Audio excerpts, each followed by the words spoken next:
আমি ঘুমায় রয়েছি, কাজ জান তোমার জন্য একটা নিয়ে আসছি। কই যে আগে খাইতা না 300 টাকা করে, ওইটার সাথে আর লাল কি জানি মিক্স করছে।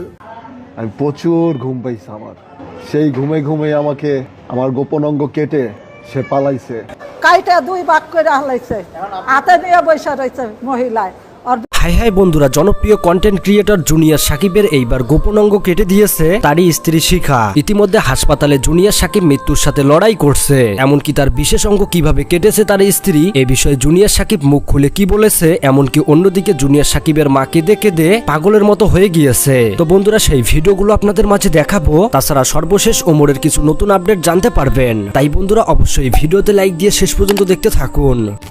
বন্ধুরা, ইতিমধ্যে গোটা সামাজিক যোগাযোগ মাধ্যমে ভাইরাল হয়ে গেছে জুনিয়র সাকিবের গোপন অঙ্গ কেটে দিয়েছে তারই স্ত্রী শিখা। হ্যাঁ বন্ধুরা, এই ঘটনাটা আসলেই সত্য একটা ঘটনা। তো ইতিমধ্যে জুনিয়র সাকিবের স্ত্রী শিখা সাকিবের গোপন অঙ্গ 2 ভাগ করে তার হাতে নিয়ে ছবি তুলে সামাজিক যোগাযোগ মাধ্যমেও আপলোড করে দেয়। ভাবা যায় কত বড় সাহস হলে এই রকম কাজটা করতে পারে। তো ইতিমধ্যে শিখা সাকিবের এই অবস্থা করে পালিয়ে গিয়েছে, এমনকি দীর্ঘদিন থেকে নাকি তার একটা প্ল্যান ছিল এইটা। তো যাই হোক, অন্যদিকে জুনিয়র সাকিবকে নিয়ে হাসপাতালে দৌড়াদৌড়ি চলছে, এমনকি তার মা কাঁদতে কাঁদতে পাগল হয়ে গেছে। তো যাই হোক বন্ধুরা, আসলে জুনিয়র সাকিবের সাথে এই রকম কাজটা কিভাবে করলো শিখা, তো চলুন আমরা জুনিয়র সাকিবের মুখ থেকেই শুনে আসি। ওকে কিছুদিন ধরেই বলতেছে, জেলখানা ওই বলছে তোরে বাইর করে মাইরালাম।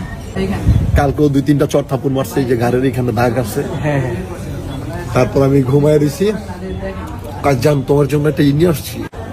কই যে আগে খাইতা না 300 টাকা করে, 75 টাকা করে কিন্তু একটা বিয়ারের মতো আছে, ওইটার সাথে আর লাল কি জানি মিক্স করছে। আর আগে চরে কি মিক্স করে নিয়ে আসছে আমি দেখি নাই। আমি প্রচুর ঘুম পাইছি আমার, সেই ঘুমে ঘুমে আমাকে আমার কেটে সে পালাইছে। সকাল ভোর 4টার দিকে খান মাসুদের ভাতিজা ইমন খান, ও আয়সা আর শাওন গাজী, এই 3 জনে মিললে আমাকে মেরে ফেলার প্ল্যানিং করছে ভাই। আমার কেটে ওর সাথে করে নিয়ে গেছে। 2022 সালের আগে অনেক ভালো ছিলাম।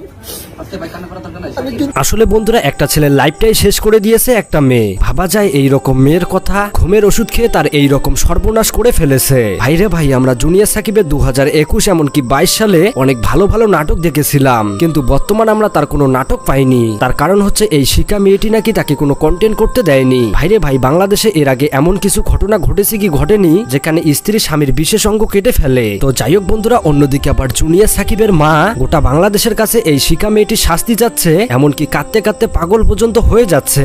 পুরুষ অঙ্গ 2 টুকরা করছে, 2 টুকরা করছে, আর 1 টুকরা বলে ওই বাসায় ছিল, আর 1 টুকরা ওর সাথে তো মানে রয়েছে। পরে দারোগায় এবার ওরে ওইখানে রাইখা তারপরে হাসপাতালে নিয়ে রক্তটা বন্ধ করছে, বন্ধ কইরা থুইয়া ওরে রাইখা থুইয়া আবার গেছে ওই শিখারে আনতে। শিখারে যাই আনছে, আর ওই পরবর্তী যে টুকরাটা ওইটাও সে বলে উদ্ধার করে আনছে।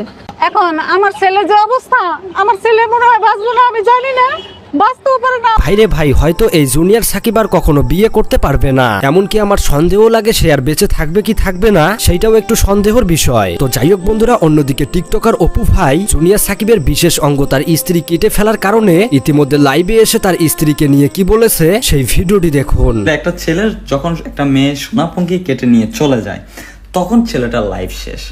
মেয়েরা চাইলে ইজিলি একটা ছেলের লাইফ একদমই শেষ করে ফেলতে পারে, কিন্তু ছেলেরা চাইলে পারে না। তো আপনি যদি নিজের হাতে নিজের আইন তুলে নেন তাহলে কিন্তু হবে না। তার মানে আপনি এই না যে একটা ছেলের লাইফ পুরা শেষ করে ফেল। আসলে বন্ধুরা, ছেলেরা সামান্য কিছু করলেই সেইটার অনেক বিচার হয়, কিন্তু মেয়েরা অনেক কিছু করলেও তাদের কোনো দোষ থাকে না। যেমন একটা মেয়ে চাইলেই 100টা ছেলেকে নষ্ট করতে পারে, আবার ভালো করতে পারে। তো যাই হোক বন্ধুরা, আমরা এই শিখা মেয়েটির এই রকম কাজকর্মের জন্য তার কঠিন থেকে কঠিনতম শাস্তি চাচ্ছি। তো এই বিষয়টি নিয়ে আপনাদের মতামত অবশ্যই কমেন্ট করে জানাবেন। তো এবার কথা বলা যাক ওমর অন ফায়ারকে নিয়ে। ইতিমধ্যে ওমর ফানি ভিডিওর পাশাপাশি গেমিং ভিডিওতেও চলে আসছে, এমনকি তার গেমিং ভিডিওর পুরো সেটআপও তার রেডি হচ্ছে।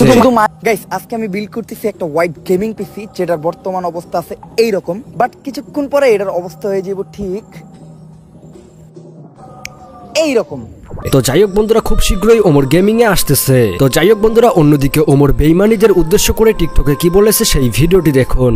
শুধু মায়ের দেওয়া শিক্ষাটা ভুলি নাই দেখেই আমি কারোর সাথে বেইমানি করি না, নয়তো বেইমানির খেলায় আমিও কিন্তু অলরাউন্ডার।